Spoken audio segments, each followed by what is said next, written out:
What's up mga ka-basics? Welcome to my channel. Panibagong tutorial na naman tayo. This time, ang ituturo ko sa inyo ay ang kantang Jeepney by Sponge Cola. Madali lang guys tugtugin ang kantang ito sa acoustic guitar. Bali 4 chords lang ang kailangan niyong tandaan at pag-aralan. Ang mga chords na gagamitin natin sa kantang ito ay D, G,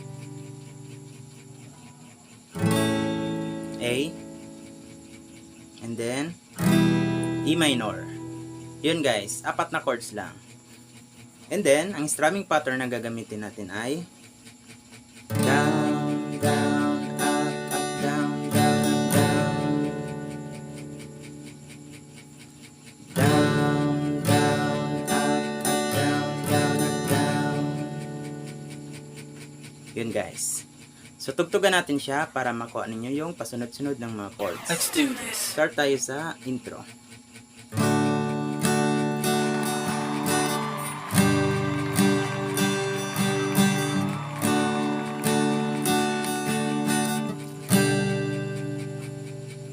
Then, verse 1.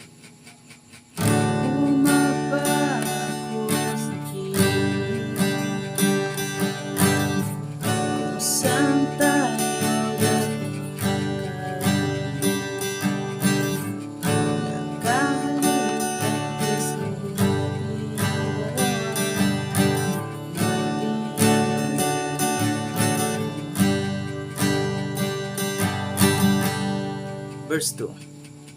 Panyong sa aking bansa, o ang kahapon na babalik, ang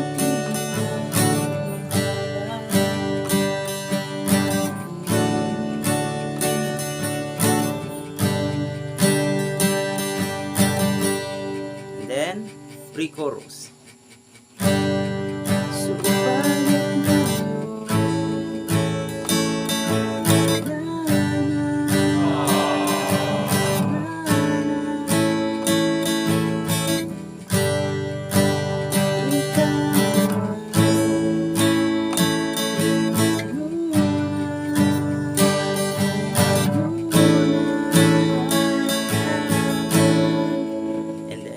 Chorus.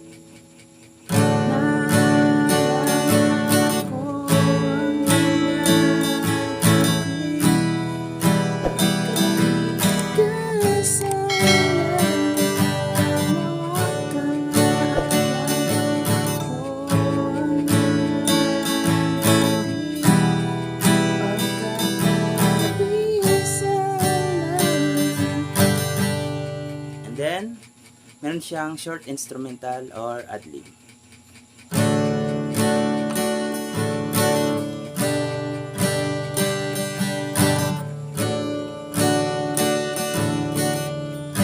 After ng short ad-lib or instrumental, bali uulitin nyo lang yung mga chords para sa verse, and then pre-chorus ulit kayo, chorus, then mag-instrumental ulit kayo, then last chorus, then yun.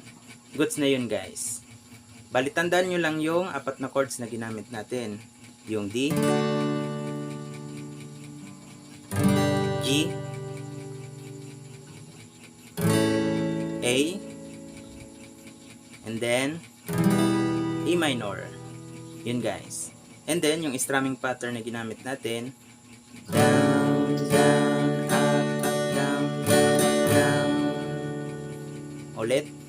Down, down, up, down, down, down. Yun guys. Pero pwede naman kayo gumamit ng ibang strumming pattern kung gusto nyo. Nasa sa inyo na yun guys. Kung nagustuhan nyo ang tutorial na ito, huwag kalimutan mag-subscribe at mag-hit ng notification bell para lagi kayong updated sa aking mga videos na i-upload. Hanggang sa muli mga ka-basics.